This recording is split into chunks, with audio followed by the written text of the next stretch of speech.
તાપીમાં લોક સુનાવણીમાં નિયમોના ધજાગરા ઉડ્યા છે। ઝીંક કંપનીની લોક સુનાવણીમાં ટોળા ઉમટ્યા છે। આદિવાસી સંગઠનો દ્વારા લોક સુનાવણી રદ કરવાની માંગ કરી છે। આદિવાસી સમાજ દ્વારા લોક સુનાવણી તેમજ વેદાંતા ઝીંક કંપનીનો ઉગ્ર વિરોધ છે। આદિવાસી સમાજ દ્વારા ચાલુ લોક સુનાવણીનો બહિષ્કાર કરાયો। ઝીંક કંપનીના વિરોધના પગલે ડોસાવાડ પ્રદૂષણ નિયંત્રણ બોર્ડ દ્વારા લોક સુનાવણી રાખવામાં આવી। અહીં ઝીંક કંપની સ્થપાશે તો પર્યાવરણને નુકસાન થતા ખેતીલાયક જમીનની નુકસાનીની દહેશત છે, તેમજ લોકોના આરોગ્યને પણ ગંભીર અસર થવાનો ભય રહેલો છે।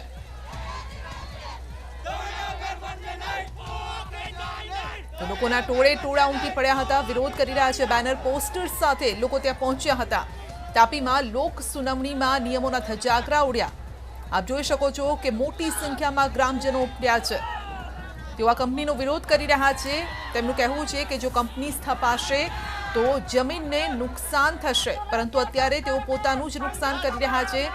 સ્વાસ્થ્યનું જરા પણ જાણે કે કોઈને પડી ન હોય તેમ લોકોના ટોળે ટોળા ઉમટી પડ્યા છે। બેનર પોસ્ટર સાથે આ વિરોધ થઈ રહ્યો છે અને જે દ્રશ્યોમાં પણ દેખાઈ રહ્યો છે। તો ઝીંક કંપનીની લોક સુનાવણી અને આ દરમિયાન જ નિયમોના ધજાગરા ઉડ્યા છે। જે લોકો છે ત્યાં ટોળે વળ્યા છે। કંપનીનો વિરોધ કરી રહ્યા છે। તેમનું કહેવું છે કે જો કંપની સ્થપાશે તો જમીનને નુકસાન થશે, ખેતીને નુકસાન થશે। આ અંગે જ અપડેટ મેળવીશું સંવાદદાતા હેમંત ગામિત પાસેથી। જી હેમંત, જણાવો આખો મામલો શું છે? સવાલ એ છે કે લોકો પોતાની સુરક્ષાની વાત કરી રહ્યા છે, પરંતુ અહીંયા સ્વાસ્થ્ય સુરક્ષા વિશે અત્યારે કોઈ જાણે કે વિચારતું ન હોય તેમ પણ દેખાઈ રહ્યું છે। ટોળે ટોળા ઉમટ્યા છે। જી સંધ્યા, ચોક્કસથી જણાવી દઉં કે સોનગઢ તાલુકાના ડોસવાડા ગામે વેદાંતા ગ્રુપ દ્વારા જે ઝીંક કંપની સ્થાપિત કરવામાં આવી રહી છે, જેને લઈને આજે આદિવાસીઓ સમાજના લોકોના ભારે વિરોધ છતાં લોક સુનાવણી રાખવામાં આવી હતી અને આ લોક સુનાવણીમાં સોશિયલ ડિસ્ટન્સના ધજાગરા ઉડાવવામાં આવી રહ્યા છે। જોવા જઈએ તો આ કંપનીને લઈને અહીં આસપાસના વાતાવરણ પર્યાવરણ નુકસાન થઈ લોકોના આરોગ્યને વ્યાપક નુકસાન થવાની ભીતિ સેવાઈ રહી છે, જેને લઈને આ કંપનીનો વિરોધ લોકો કરી રહ્યા છે। જી, ત્યાં કોઈ વ્યવસ્થા નથી, પોલીસની કોઈ વ્યવસ્થા છે કે નહીં? કારણ કે આટલી મોટી સંખ્યામાં લોકો એકઠા થયા છે અને તેમને દૂર ભગાવનારું કે તેમને સમજાવવા માટે કોઈ નથી ત્યાં? જી સંધ્યા, વહેલી સવારથી જ અહીં સુનાવણીને લઈને પોલીસનો કાફલો પણ બંદોબસ્ત ગોઠવી દેવામાં આવ્યો હતો અને જવાબદાર અધિકારીઓ પણ અહીં આવ્યા હતા। પ્રદૂષણ નિયંત્રણ બોર્ડ દ્વારા આ લોક સુનાવણીનો વિરોધ છતાં કેમ રાખવામાં આવ્યો તેને લઈને પણ સવાલ ઉપસ્થિત રહ્યા છે અને અહીંના ગ્રામજનો સહિત સમગ્ર આદિવાસી સમાજ આ લોક સુનાવણીનો બહિષ્કાર કરી રહી છે અને કંપનીનો ભારે વિરોધ કરી રહી છે। જી, ગ્રામજનોએ એકઠા થઈને આટલી મોટી સંખ્યામાં તેઓ એકઠા થયા છે કે કોઈના કહેવાથી લોકો એકઠા થયા છે? જો કોઈના કહેવાથી લોકો એકઠા થયા હોય આટલી મોટી સંખ્યામાં અને હજુ પણ કોરોના ગયો નથી અને આવા સમયે આટલી મોટી ભીડ, આ બેદરકારી લોકોને ભારે પડી શકે? સંધ્યા, ચોક્કસ કે આ કંપનીના વિરોધને લઈને અહીં લોકો સ્વયંભૂ એકઠા થયા હતા અને છેલ્લા 15 દિવસથી તંત્રને આ લોક સુનાવણી રદ કરવા માટે જાણ કરવામાં આવી હતી, આવેદનપત્રો આપવામાં આવ્યા હતા, છતાં પણ તંત્ર દ્વારા આ લોક સુનાવણી આજે જે થઈ હતી એ રદ કરવામાં ન આવતા લોકો રોષે ભરાયા હતા અને સ્વયંભૂ અહીં લોકો કંપનીના વિરોધ માટે જોડાયા હતા। જી, તો આમાં વાંક કોનો લાગી રહ્યો છે? કોના કહેવાથી આ લોકો ત્યાં આટલી મોટી સંખ્યામાં પહોંચ્યા છે? વિરોધ કરવો એ એમની વાત છે, એમને પોતાનો પક્ષ મૂકવો જોઈએ, પરંતુ આટલી મોટી સંખ્યામાં અને જ્યારે કોરોના છે ત્યારે આપણે આ નિયમોને પણ ન ભૂલવા જોઈએ। જી ચોક્કસ, આ બાબતે આ લોક સુનાવણી રદ કરવા માટે આ કોરોના ગાઈડલાઈન રદ કરવાની માંગણી આદિવાસી સમાજ દ્વારા કરવામાં આવી હતી। એમ છતાં તંત્રએ આ લોક સુનાવણી રદ ન કરતા આ કંપનીના પર્યાવરણને નુકસાનને લઈને અહીં લોક સુનાવણી રાખવામાં આવી હતી અને કંપની શરૂઆતથી જ લોકો અહીં વિરોધમાં જોતરાયા છે। જી, તો આખરે વાંક કોનો છે? એ કોઈ સામે આવ્યું છે કે કોના કહેવાથી આ થઈ રહ્યું છે? તંત્ર તો આપ કહી રહ્યા છો, પરંતુ એવી કોઈ વ્યક્તિ અથવા તો એવી કોઈ બાબત કે જે આપ કહી શકો કે આખરે આનો વાંક હોઈ શકે છે? કારણ કે પોલીસ પણ અહીંયા દેખાઈ રહી છે, જે રીતે આ દ્રશ્યોમાં પણ મહિલા પોલીસ પણ અહીંયા દેખાઈ રહી છે, પોલીસના જવાનો પણ છે, પરંતુ તેઓ પણ શાંતિથી ઉભા છે। જોવા જઈએ તો હું એસપી સહિત અહીં પ્રાંત અધિકારી કલેક્ટર સહિતનો કાફલો અહીં આવી ચૂક્યો હતો, તેમ છતાં પણ લોકોની ભીડ કાબુમાં લેવા માટે તંત્ર નિષ્ફળ રહ્યું હતું અને આદિવાસી સમાજ દ્વારા આ લોક સુનાવણી પ્રદૂષણ નિયંત્રણ બોર્ડ દ્વારા કેમ રાખવામાં આવી તેને લઈને સવાલ ઉઠાવવામાં આવી રહ્યા છે અને આદિવાસી સમાજ માંગણી પણ કરી રહી છે કે જવાબદાર અધિકારીઓ સામે કોરોના ગાઈડલાઈનના ભંગ બદલ ગુનો દાખલ કરવામાં આવે. જી આપનો આભાર અમારી સાથે જોડાવા બદલ.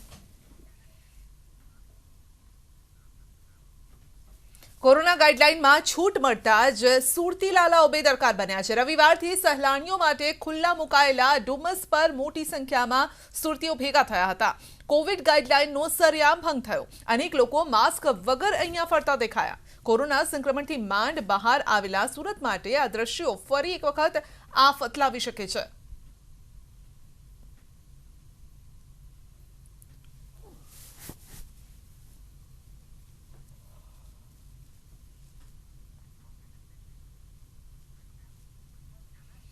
કોવિશિલ્ડ અને કોવેક્સિન બાદ હવે રશિયન રસી સ્પુતનિક વીનું ગુજરાતમાં આગમન થયું છે. આજથી અમદાવાદમાં સ્પુતનિક રસી મળવાનું શરૂ થયું છે. શેલ્બી હોસ્પિટલમાં સ્પુતનિક રસી ઉપલબ્ધ છે. સ્પુતનિક રસી માટે 1145 રૂપિયા ચૂકવવો પડશે ચાર્જ.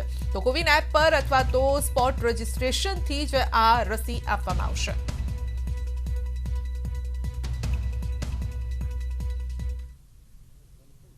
व्यवस्था में सर ऐसा है कि हमारे यहाँ पे अभी कोवैक्सीन स्पुतनिक दोनों स्पुतनिक आज से स्टार्ट कर दिया है. तो we have created separate booth for the same. Slots हमने कोविन में ओपन कर दिए हैं, वेर इन जो भी लेना चाह रहा है स्पुतनिक वैक्सीन वो वहाँ पे अपना रजिस्ट्रेशन बुकिंग करके यहाँ पे आ सकता है. और हमने यहाँ पे वॉक इन के लिए भी रखा है कुछ स्लॉट्स ओपन. तो अभी 600 डोज के आसपास हमारे पास आया है प्राइमरीली, जो गुजरात में अवेलेबल है. First up. सेकेंड अपना मिलने वाला है, लगभग हमने ऑर्डर तो प्लेस किया हुआ है. वी आर एक्सपेक्टिंग 28,000 के आसपास डोसेज हमें अभी फर्दर नेक्स्ट वीक तक में मिल जाए. સ્પુતનિકની કિંમત આપણે છે ને 1145 રૂપિયા રાખી છે. એમાં હેન્ડલિંગ ચાર્જીસ બી હોસ્પિટલનો જે ગવર્મેન્ટે નક્કી કર્યો છે 150 રૂપિયા એ સામેલ છે. જેવું પેશન્ટ અહીંયા વોકિન આવે છે એટલે અહીંયા એક રજિસ્ટ્રેશન કાઉન્ટર રાખેલું છે. એ રજિસ્ટ્રેશન કાઉન્ટર પતી જાય પછી ત્યાં આગળ પેમેન્ટ કરે છે અને અમે 2 બૂથ રાખેલા છે. એમાં એક બૂથમાં કોવેક્સિન છે ને એક બૂથમાં સ્પુતનિક છે. તો નર્મદાથી સમાચાર. સરદાર સરોવર ડેમની જળ સપાટી ઘટી છે. નર્મદા ડેમની જળ સપાટી એક મહિનામાં 10 મીટર ઘટી છે. નર્મદા ડેમની જળ સપાટી 113.18 મીટર છે. પાણીની આવક ઘટતા નર્મદા ડેમના 1200 મેગાવોટ ક્ષમતાના રિવરબેડ પાવર હાઉસ બંધ કરાયા છે. પાણીની આવક માત્ર 660 ક્યુસેક જ થઈ જતા 1200 મેગાવોટ વીજ ક્ષમતા ધરાવતા રિવરબેડ પાવર હાઉસના તમામ યુનિટ બંધ કરાયા છે. ગુજરાત માટે સારા સમાચાર છે. આગામી 4 દિવસ વરસાદની આગાહી છે. હવામાન વિભાગની આગાહી છે. દક્ષિણ ગુજરાત અને સૌરાષ્ટ્રમાં થંડરસ્ટોર્મ એક્ટિવિટી થશે. વલસાડ, નવસારી, પંચમહાલમાં વરસાદની આગાહી છે. દ્વારકા, કચ્છમાં 30 થી 40 કિલોમીટરની ઝડપે પવન ફૂંકાશે. ગાજવીજ સાથે સામાન્ય વરસાદની આગાહી છે.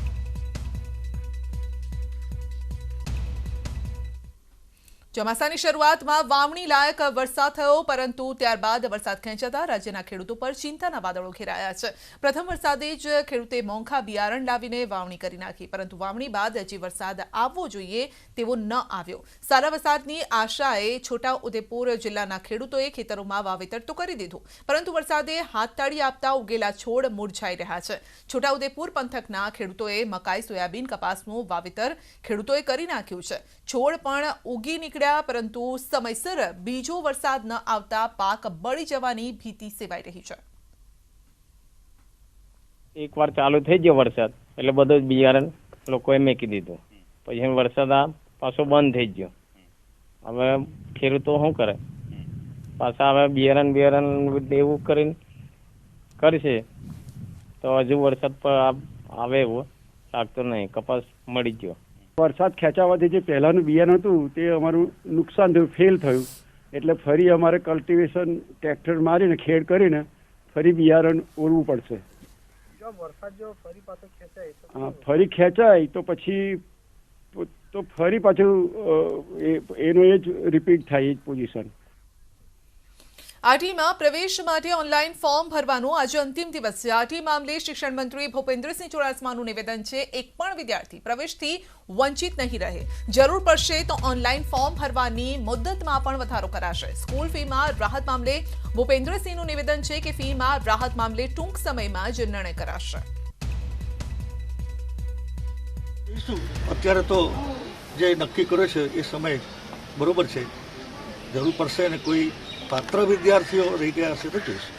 ખાનગી શાળામાં 25% વધારે ફી માફી મળશે એ યોગ્ય નિર્ણય કરીશું ત્યારે બધાની સાથે નિર્ણય કરીશું। અમદાવાદમાં બાળકોની સરકારી શાળામાં શ્રેષ્ઠ શિક્ષણ મળી રહે તે હેતુ શહેરના બહેરામપુરા વિસ્તારમાં અદ્યતન શાળા બનાવવામાં આવી છે। આ વિસ્તારમાં એમસી સંચાલિત સ્માર્ટ શાળાનું શિક્ષણ મંત્રી ભૂપેન્દ્રસિંહ ચુડાસમાએ લોકાર્પણ કર્યું અને જેમાં બાળકો હવે બ્લેકબોર્ડની જગ્યાએ સ્માર્ટ સ્ક્રીન પર અભ્યાસ કરતા જોવા મળશે। એટલું જ નહીં, આ શાળામાં બાળકોને વિનામૂલ્યે શિક્ષણ મળશે અને જેમાં લેપટોપથી પણ બાળકોને ભણાવવામાં આવશે। તો ભણતરની સાથે સાથે શાળા પરિસરમાં રમતગમતના સાધનો પણ મૂકવામાં આવ્યા છે જેથી કરી બાળકોનો શારીરિક વિકાસ પણ થઈ શકે। શિક્ષણ મંત્રીએ ઉદ્ઘાટન સમયે જણાવ્યું કે હું ગૌરવ અનુભવું છું કે 15 દિવસમાં એમસી સંચાલિત શાળામાં 18,000 વિદ્યાર્થીઓએ પ્રવેશ મેળવ્યો છે।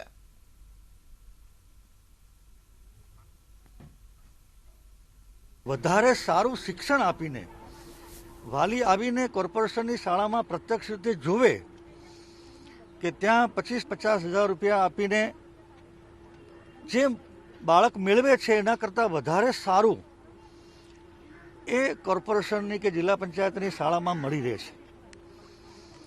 મારા ક્વોલિફાઈડ શિક્ષક ભાઈ બહેનો 15થી લઈને 16, 17, 18, 19, 20, 21 દિન બદિન આજે કોર્પોરેશનની અદ્યતન સુવિધાવાળી શાળાઓમાં પ્રજ્ઞા, સ્કૂલ્સ ઓફ એક્સલન્સ એટલે વર્લ્ડ ક્લાસ ફેસિલિટી સાથે આધુનિક સાધનો સાથે અમે ગુણવત્તાસભર શિક્ષણ એ અમારા ધ્યેય સાથે આગળ વધી રહ્યા છીએ। અમારું સૌભાગ્ય કહેવાય કે જેથી કે અમારી સ્કૂલને આ પ્લેનેટોરિયમ બનાવ્યા સરકારશ્રી તરફથી અમને આ દાન મળ્યું અને જે પણ આપણે આ બનાવ્યું તેના ખરેખર અમે ધન્યવાદ કહીએ છીએ બધા। ખાનગી શાળાઓને ટક્કર મારતી શાળા અમદાવાદ મ્યુનિસિપલ સંચાલિત સ્કૂલ બોર્ડમાં જે છે તે તૈયાર કરવામાં આવી રહી છે અને આપ જોઈ શકો છો કે આ સ્માર્ટ સ્કૂલ વધુ એક સ્માર્ટ સ્કૂલ અમદાવાદમાં જેનું ઉદ્ઘાટન થયું છે। અમદાવાદમાં જે 2 સ્માર્ટ સ્કૂલનું ઉદ્ઘાટન જે છે તે રાજ્યના શિક્ષણ મંત્રી ભૂપેન્દ્રસિંહ ચુડાસમાએ કર્યું છે અને આપ જોઈ શકો છો કે ખાનગી શાળાઓ જે છે કે તેઓમાં ત્યાં જે સુવિધા મળતી હોય તેનાથી પણ વધુ સુવિધા સાથેની જે આ ગૂગલ ક્લાસરૂમ જે છે કે તેવી વ્યવસ્થા કરવામાં આવી છે અને સાથે સાથે ફાયર સેફટીનું પણ ખાસ ધ્યાન રાખવામાં આવ્યું છે અને વિદ્યાર્થીઓ જે છે ખાસ કરીને સરકારી શાળામાં અભ્યાસ કરતા વિદ્યાર્થીઓ કે જેઓ ખાનગી શાળામાં અભ્યાસ કરતા વિદ્યાર્થીઓ સાથે સ્પર્ધા કરી શકે તેવી વ્યવસ્થા જે છે આપ જોઈ શકો છો કે આ સરકારી શાળામાં જે કરવામાં આવી છે સ્માર્ટ સ્કૂલમાં કરવામાં આવી છે અને વિદ્યાર્થીઓ ટેબ્લેટ જે છે અને લેપટોપ સાથે અભ્યાસ કરી શકે તેવી વ્યવસ્થા જે છે તે કરવામાં આવી છે। એટલે કે 30થી 35 કરોડના ખર્ચે જે છે અમદાવાદના જે છે સ્માર્ટ સ્કૂલ જે બની રહી છે અને તેમાં આ જે વધુ 2 શાળા જે છે તે સ્માર્ટ સ્કૂલ અમદાવાદમાં ઉમેરાઈ છે। કેમેરામેન પ્રકાશ દેસાઈ સાથે સંજય ટાંક, ન્યૂઝ 18 ગુજરાતી, અમદાવાદ। બુલેટિનમાં આગળ વધીશું નાનકડા બ્રેક બાદ। ધોરાજી તાલુકાના તોરણિયા ગામમાં નહીં ઉજવાય અષાઢી બીજ મહોત્સવ। તો નકલંક ધામ એવા દાસ બાપા આશ્રમ ખાતે આ વર્ષે પણ નહીં યોજાય અષાઢી બીજ મહોત્સવ। તોરણિયા દર વર્ષે ધામધૂમપૂર્વક અહીં ઉજવણી કરવામાં આવે છે। નકલંકધામ સેવાદાસ આશ્રમ ખાતે ભજન, ભોજન અને સંતવાણી લોકમેળાનું આયોજન કરાય છે, પરંતુ આ વર્ષે કોરોના મહામારીના કારણે તમામ ધાર્મિક કાર્યક્રમો રદ કરવામાં આવ્યા છે અને આથી સરકારની ગાઈડલાઈન અનુસાર મંદિરમાં સોશિયલ ડિસ્ટન્સનું પાલન કરી લોકો દર્શન કરી શકશે। કોરોના મહામારીના કારણે સદંતર બંધ રાખેલ છે। કોઈ પણ પ્રકારના કાર્યક્રમોનું આયોજન કરવામાં આવશે નહીં। અને વાત કરીશું વિકાસના શાહની।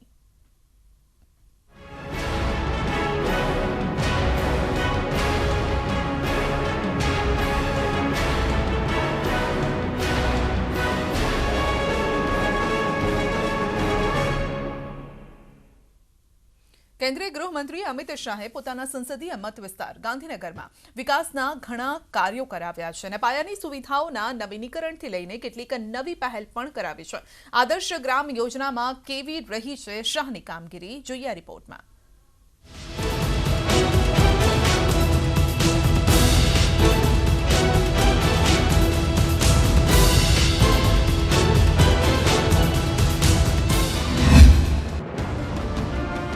બે 2019માં ગાંધીનગર બેઠક પરથી લોકસભામાં ચૂંટાયા બાદ અમિત શાહ દેશના ગૃહમંત્રી બન્યા. અત્યંત વ્યસ્ત હોવા છતાં તેઓ પોતાના મત વિસ્તારના વિકાસ પર ધ્યાન આપતા રહ્યા છે. લોકોની સમસ્યાઓ જાણીને તેમને દૂર કરવા તેઓ સતત પ્રયત્નશીલ રહે છે. સાંસદ આદર્શ ગ્રામ યોજના હોય, ઓવરબ્રિજ અને રેલવે નેટવર્કના વિસ્તરણનું કામ હોય કે વૃક્ષારોપણ અને આરોગ્ય સેવાઓ, અમિત શાહ પોતાના મત વિસ્તારમાં દરેક મોરચે સક્રિય રહે છે. લોકસભાનું ઇલેક્શન લડ્યા ત્યારે એમણે કીધેલું કે ગાંધીનગર લોકસભા એ આખા ઇન્ડિયાની બેસ્ટ લોકસભા વિસ્તાર થશે. ગાંધીનગર લોકસભા વિસ્તારમાં આવેલા 5 ગામોને સાંસદ આદર્શ ગામ તરીકે વિકસાવવાની કામગીરી ચાલી રહી છે. આ ગામોમાં સાણંદ તાલુકાના માણકોલ અને મોડાસર, કલોલ તાલુકાના બિલેશ્વરપુરા અને રામનગર તેમજ રૂપાલ ગામનો સમાવેશ થાય છે. નળ સરોવરનું પ્રવેશ દ્વાર માણકોલ ગામ 6000ની વસ્તી ધરાવે છે. ભારતીય અવકાશ વિજ્ઞાનના પિતા વૈજ્ઞાનિક ડોક્ટર વિક્રમ સારાભાઈનું વતન હોવાથી માણકોલમાં તેમનું મ્યુઝિયમ બનાવવાનું આયોજન છે. સાણંદ તાલુકાનું મોડાસર ગામ પૌરાણિક વારસો ધરાવે છે, તો રૂપાલ ગામ પલ્લી યાત્રા માટે આગવી ખ્યાતિ ધરાવે છે. ગામના મહત્વ પ્રમાણે માળખાગત સુવિધાઓનો વિકાસ થઈ રહ્યો છે. માણકોલ ગામની અંદર વિક્રમ સારાભાઈ ત્યાં આગળ એમને પોતાનો ત્યાં આગળ રહેવાસ રહેલો છે, તો ત્યાં આગળ પણ અમિતભાઈ શાહ સાહેબ દ્વારા આવું નક્કી કરવામાં આવ્યું છે. ત્યાં આગળ એમનું પણ એક આવડું ત્યાં આગળ રહેલા છે, તો એમના માટે પણ એક મ્યુઝિયમ એ બનાવવા માટે પણ બધું આખી આયોજન કરવામાં આવ્યું છે ને એ ટૂંક સમયમાં એ પણ બની જશે. ગામમાં તળાવ, નલ સે જલ યોજના, પ્રધાનમંત્રી ઉજ્જવલા યોજના હેઠળ કામગીરી કરવામાં આવી, તો એક સાથે 5000 વિધવા બહેનોને વિધવા પેન્શન યોજનાનો લાભ અપાવી ગિનીઝ બુકમાં વર્લ્ડ રેકોર્ડ પણ નોંધાવાયો છે. કેન્દ્રીય ગૃહમંત્રીએ પોતાના મત વિસ્તારમાં 6 ICU ઓન વ્હીલ્સ એમ્બ્યુલન્સ તેમજ 2 મોબાઈલ લેબોરેટરી વેનનું લોકાર્પણ કર્યું હતું, જે ગામડાઓમાં જઈ લોકોની સારવાર કરી રહી છે. વિસ્તારની અંદર 5 જેવી એમ્બ્યુલન્સો આપવામાં આવી અને 2 લેબ વેન પણ આપવામાં આવી. એની અત્યંત સુવિધા સાથે વેન્ટિલેટર સાથેની એમ્બ્યુલન્સો આપવામાં આવી છે. અને લેબ વાનની અંદર પણ લેબની અંદર કોઈ પણ લોકોને એના લોહીના રિપોર્ટ કરવાના હોય, એક્સરે કરાવવાનો હોય, એવી અત્યાધુનિક જેમ કે ફરતું દવાખાનું કહેવામાં આવે એવું ફરતું દવાખાનું એમના દ્વારા આપવામાં આવ્યું છે. અમિત શાહના પ્રતિનિધિઓ તેમના મત વિસ્તારમાં ગામડાઓની મુલાકાત લઈને લોકોની સમસ્યાઓ જાણે છે. ત્યારબાદ શાહ સ્થાનિક ધારાસભ્યો તેમજ અધિકારીઓ સાથે મળીને સમસ્યાઓના નિરાકરણ માટે ચર્ચા કરે છે. આ માટે એક મોબાઈલ એપ્લિકેશન પણ લોન્ચ કરાઈ છે.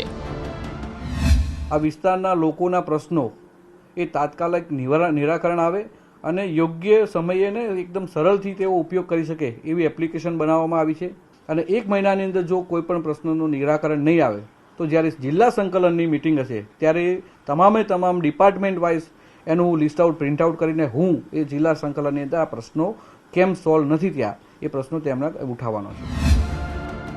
અમિત શાહ જે રીતે પોતાના મત વિસ્તારમાં 5 ગામને આદર્શ ગ્રામ તરીકે વિકસાવી રહ્યા છે, તેને જોતા આગામી સમયમાં આસપાસના અન્ય ગામોનો પણ વિકાસ થશે એ કહેવામાં કોઈ અતિશયોક્તિ નથી. મયુર માકડિયા, ન્યૂઝ 18 ગુજરાતી. કોરોના રોગચાળાની માનસિક થકવી દેનારી પરિસ્થિતિમાંથી એક બ્રેક લેવા માટે લોકો હવે ટૂર કરવાનું પસંદ કરી રહ્યા છે. આવા સમયમાં ગુજરાતના મિની કાશ્મીર ગણાતા નર્મદા જિલ્લાના નીનાઈ ધોધ ખાતે મોટી સંખ્યામાં પ્રવાસીઓ ઉમટી રહ્યા છે. નર્મદા જિલ્લો 43% વન વિસ્તાર ધરાવતો જિલ્લો છે અને ન્યૂઝ 18 ગુજરાતીમાં તમને અમે સાતપુરાની ગીરી કંડલા વચ્ચે જે પ્રાકૃતિક સૌંદર્ય છે જે બતાવવા જઈ રહ્યા છે. તમે જોઈ રહ્યા છો કે જે પ્રવાસીઓ છે, પ્રવાસીઓ પણ મોટી સંખ્યામાં હાલ ઉમટી રહ્યા છે. ત્યારે ન્યૂઝ 18 ગુજરાતીના આ જે સ્પેશિયલ એપિસોડ છે એ એપિસોડમાં અમે નીનાઈ ધોધ પહોંચ્યા છે. બારેમાસ કુદરતી સૌંદર્યથી આચ્છાદિત રહેતા નર્મદા જિલ્લાને ઘણા સુંદર નજરાણાનું વરદાન મળેલું છે અને આમાંથી એક નીનાઈ ધોધ પણ છે. પહાડોથી ઘેરાયેલા રેન્જની વચ્ચે 70 મીટર ઊંચેથી પડતો જળધોધ સુંદરતામાં વધારો કરે છે. ખળખળ વહેતી નદી, વૃક્ષ, પ્રાકૃતિક વન અને સાતપુડાની ગિરિકંદરાઓથી સજ્જ હારમાળામાં મનને એક અલગ જ શાંતિનો અનુભવ થાય છે. ને અહીંયાનું એટલું ફાઇન એટમોસ્ફિયર છે કે જાણે અમે તો ખુશ થઈ ગયા. હજી જો વરસાદ હતો ને તો અમે બહુ જ મજા માણી રહ્યા હતા. અમે અહીંયા નીનાઈ ધોધ પાસે આવ્યા છે ફરવા અને અહીંયાનું એટમોસ્ફિયર ખૂબ જ સારું છે. બીજી બધી પ્લેસ કરતાં અહીંયા શાંતિ પણ વધારે છે, પ્લસ ઓક્સિજનનું પ્રમાણ વધારે છે. માત્ર ચોમાસામાં જ નીનાઈ ખાતે 1 લાખ જેટલા પ્રવાસીઓ આવે છે. જોકે આ ધોધ જોવા 270 જેટલા પગથિયા ચડવા ઉતરવા પડે છે. તો પણ લોકોના ઉત્સાહમાં કોઈ પણ ઉણપ નથી આવતી. લોકો પ્રાકૃતિક સૌંદર્યનો લાહો લેવા માટે અહીં આવે છે. નીનાઈ ધોધ પાસે આવ્યા છે ફરવા અને અહીંયાનું એટમોસ્ફિયર ખૂબ જ સારું છે.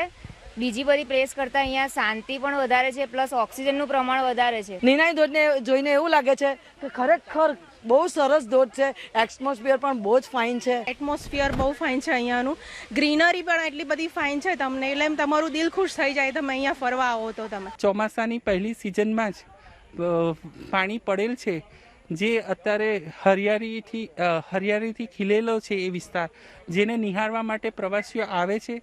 ન્યૂઝ 18 ગુજરાતી દ્વારા તમે જે કુદરતી સૌંદર્ય નિહાળ્યું અને નીનાઈ ધોધ નિહાળ્યો, ત્યાં કહી શકાય કે જે નીનાઈ ધોધ છે એ નીનાઈ ધોધ કોરોના મહામારી બાદ જે સરકારે થોડી ઘણી છૂટ આપી છે, ત્યારે જેને માટે પ્રવાસીઓ પોતાનું મન હળવું કરવા આવા નીનાઈ ધોધ કે જે ધોધ વહેતા હોય છે, નદી નાળા વહેતા હોય છે, જ્યાં ફરવા આવી પહોંચ્યા છે. ખાસ કરીને જોવા જઈએ તો સ્ટેચ્યુ ઓફ યુનિટી બન્યા બાદ જે પ્રવાસન સ્થળો છે એ ધમધમતા થયા છે, જેમાં નર્મદા જિલ્લાના સાતપુરાની ગિરિકંડલા વચ્ચે જે ડેડિયાપાડા પાસે આવેલ નીનાઈ ધોધ છે, એ નીનાઈ ધોધ પ્રવાસીઓ માટે હાલ તો હોટ ફેવરિટ બની રહ્યો છે. દીપક પટેલ, ન્યૂઝ 18 ગુજરાતી, નર્મદા. દેશમાં રસીકરણનું અભિયાન ઝડપથી ચાલી રહ્યું છે. દરમિયાન રસી લેવા માટે લોકો પ્રોત્સાહિત થાય તે માટે તેમને વિવિધ રીતે સમજાવાઈ રહ્યા છે. ક્યાંક ઓફર પણ અપાઈ રહી છે અને આવી જ એક ઓફર સિરસામાં પણ અપાઈ રહી છે. અહીંયા મીઠાઈના વેપારીઓએ ગ્રાહકોને મીઠાઈમાં ડિસ્કાઉન્ટ આપી રહ્યા છે અને જેમણે રસી લઈ લીધી હોય.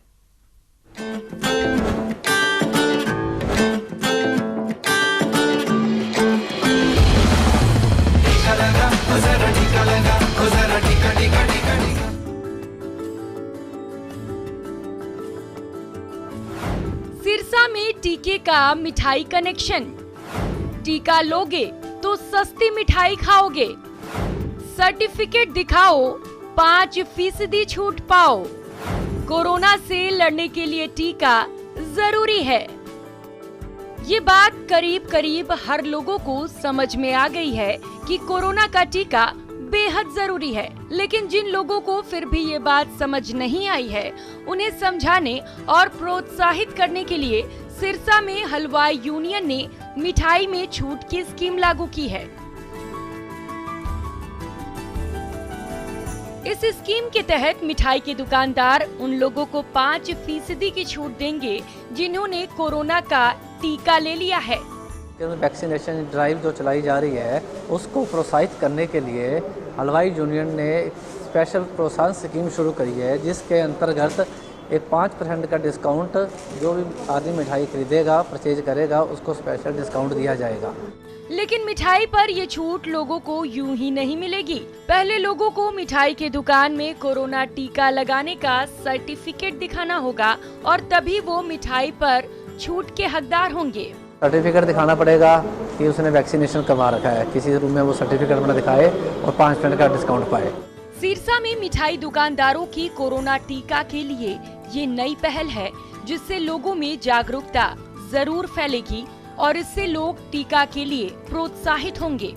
जो लोग पहले नहीं करवा रहे, उनको भी एक प्रोत्साहन मिलेगा कि वो ज्यादा से ज्यादा वैक्सीनेशन हो. कोरोना काल में टीका संजीवनी है और इसी के जरिए कोरोना से रक्षा संभव है.